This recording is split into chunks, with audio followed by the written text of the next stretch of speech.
that. What do I mean by that? I guess the consistent negative way you think and approach things, situations. Absolutely. Consistently reflects your character, how you act, how you talk.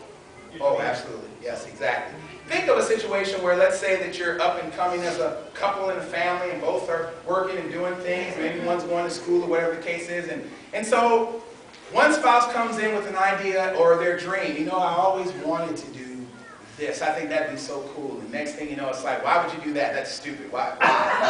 Why would you want to do that? That's just a waste of money, and we're already struck. I mean, you see what I mean? One could be in dream mode. One could be in, look, I just got all the bills today out of the mailbox. Don't even talk to me about that. You know? Yeah, it's just those kind of circumstances, and then the attitude of that can really kind of kill the arousal thing. It can really kill the arousal. There was one comment in the back about facial hair. Yeah, that, by the way, Clyde, that goes for guys too, okay?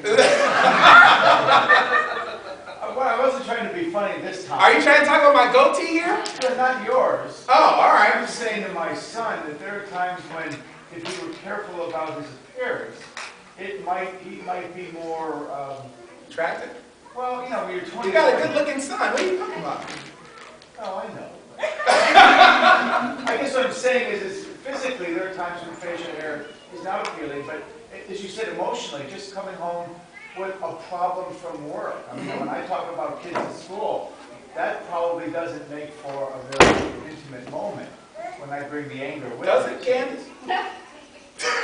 She laughed. I guess not. You're right. Well, she's a teacher too. I just thought you both have the same. I mean, that could be a danger to a relationship. Oh, absolutely, absolutely. And kill the arousal. I mean, even what about hygiene? Oh, That's why you took that. that's why. Yeah, that's why I said that. Good shower. That could really kill arousal. Couldn't it? You might think your spouse is attractive, but you know, if they're not confident and sure, can't raise their. So what do you do in that sense?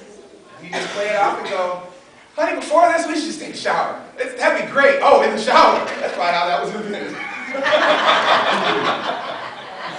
But what do you do in that? Because that would totally kill arousal. Or if it didn't matter, if, you know, one person, you know, there's different levels of clean, but somebody might think it's really clean, the other might not think that that's even a big deal. And a lot of times you don't talk about that before you get married. That's something that we didn't say, so how clean are you? Well, how clean are you? So, do you wear your underwear twice a week? Or you change? Yes. But you do learn a lot about a person by how they do that, don't you? You know, changing of underwear. Is that still an important thing? I'm sort of a fanatic about that. Like, my underwear have to match what I have on. I'm mad about that. So you know I have black underwear. Well, yeah, of course. I got a black outfit on. Why would I have any blue?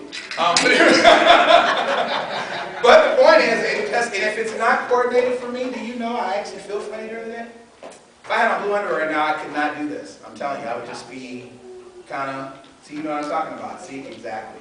It just needs to be. And something about a shower just does something for me.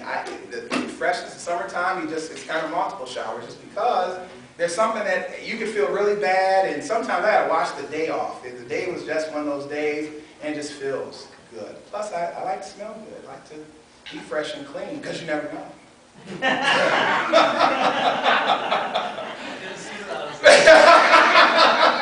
But the truth of it is that to have that arousal still there, you don't want to have a hindrance to that. That's why it's important with this whole hindrance thing to communicate and know what's a hindrance for you or your spouse. You know, there could be. And then are we honest enough to share that? Or are we too sensitive to share that? You know, sensitivity can be an arousal killer. If every time you say something about something and they're very sensitive about it, even when you try to do it as tender as possible, it just doesn't work. You're at opposite ends. But arousal is so important that you want to make sure that you know what arouses your spouse. You know what his or her favorite smells are? That's very important. That's actually, smell is one of those senses that is the strongest of all that we have. Stronger than sight, even.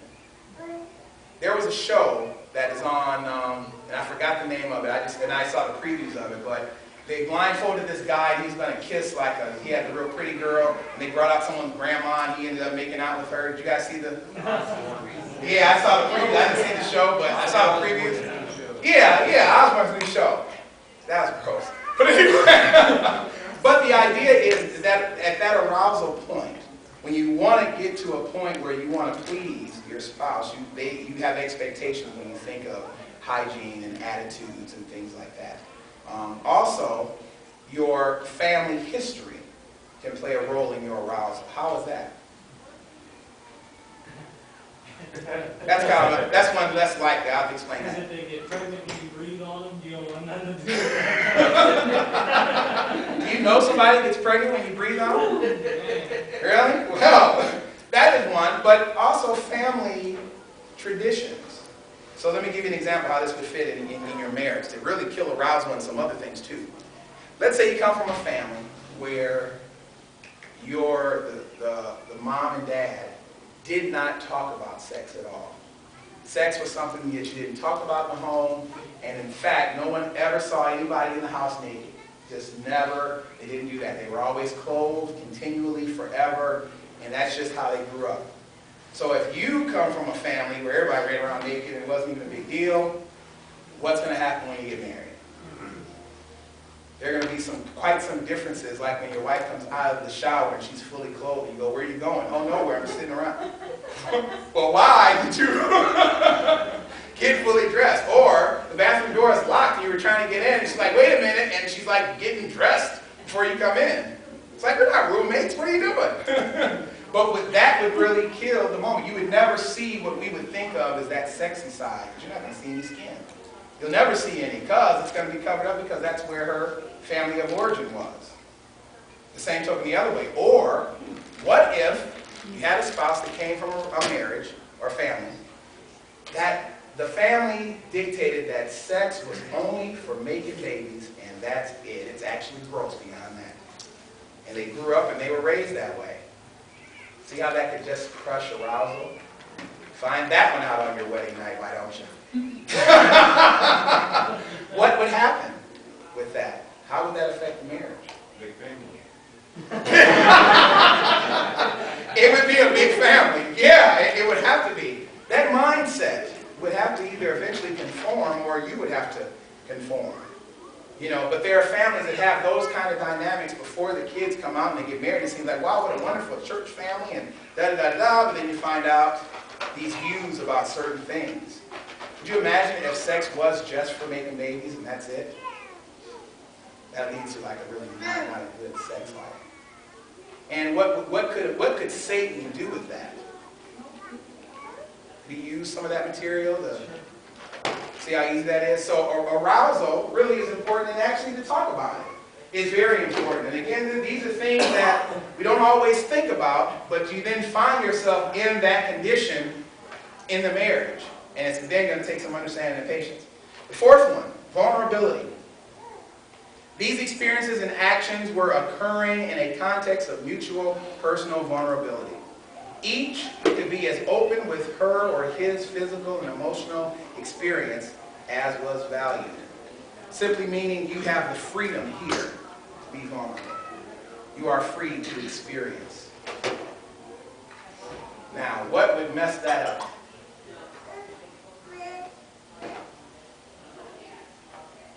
What would make you not be free to be vulnerable? Insecurities, definitely. Criticism, absolutely. Oh, those two are really good. Sometimes a woman has a baby and she thinks that her body's all messed up now.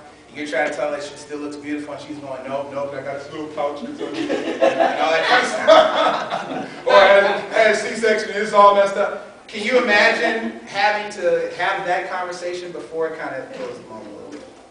Or now they used to show themselves all the time before kids. After kids, you don't get to see anything. And the lights have to be off and all that kind of stuff. It kind of kills it.